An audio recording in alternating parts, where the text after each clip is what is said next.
Long ago, the world was very different from the one we know today. People filled the earth, cities grew, and life went on as usual. But something was deeply wrong.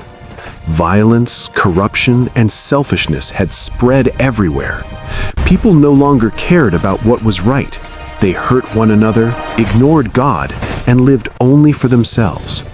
God saw all of this, and it broke his heart. He was sad that the world he created with love had become so full of evil. God decided that the world needed a fresh start, a cleansing that would wash away the corruption and give creation a chance to begin again. But among all the people on earth, there was one man who stood out. His name was Noah. Noah was not perfect, but he was different. He listened to God. He tried to live the right way when everyone else around him did not. Because of this, God chose Noah for an incredible and life-changing mission. One day, God spoke to Noah. He warned him that a great flood was coming, so powerful that it would cover the entire earth and destroy all living things. But God also made a promise. He would save Noah, his family, and the animals of the world. God told Noah to build a massive boat called an ark. This ark was not like any boat people had ever seen. It was huge, longer than a football field, wide and tall, with multiple levels inside. God gave Noah very specific instructions: how long it should be, how wide, how tall, and how to build it strong enough to survive the flood. There was just one problem. It had never rained like this before. People around Noah laughed at him. They mocked him. They thought he was foolish for building a giant boat on dry land. But Noah trusted God. Day after day, year after year, Noah worked on the ark. He didn't argue. He didn't give up. He obeyed.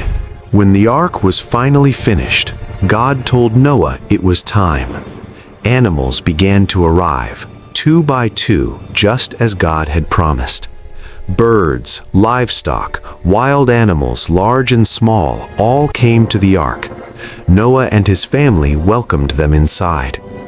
Then Noah, his wife, his sons, and their wives entered the ark, and God himself closed the door.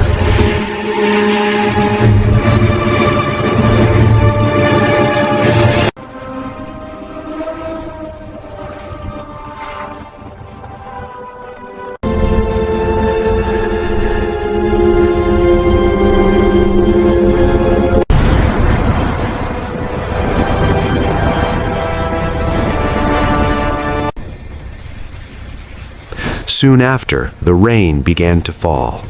At first, it may have seemed ordinary, but then it didn't stop. Rain poured from the sky, and water burst up from the ground. Rivers overflowed. The land disappeared beneath rising waves. The flood covered everything. Mountains vanished. Cities were gone. All life outside the ark was destroyed. Inside the ark, Noah and his family waited. Days turned into weeks, weeks into months. The ark floated endlessly on the waters. The storm finally stopped, but the water remained. There was nothing to do but trust that God would remember them. And he did.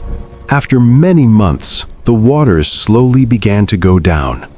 One day, the ark came to rest on a mountain. But still, Noah waited. He did not rush out. He trusted God's timing. To see if the land was dry, Noah sent out a raven. It flew back and forth. Then he sent a dove. The dove returned with nothing. Later, Noah sent the dove again. This time, the dove came back holding a fresh olive leaf. That small leaf was a sign of hope. Life was returning. Finally, God told Noah it was safe to leave the ark. Noah, his family, and all the animals stepped onto dry ground for the first time in over a year. The first thing Noah did was worship God. He built an altar and thanked God for saving them. God was pleased. He blessed Noah and his family and gave them a mission to fill the earth again and care for it. Then, God made a powerful promise.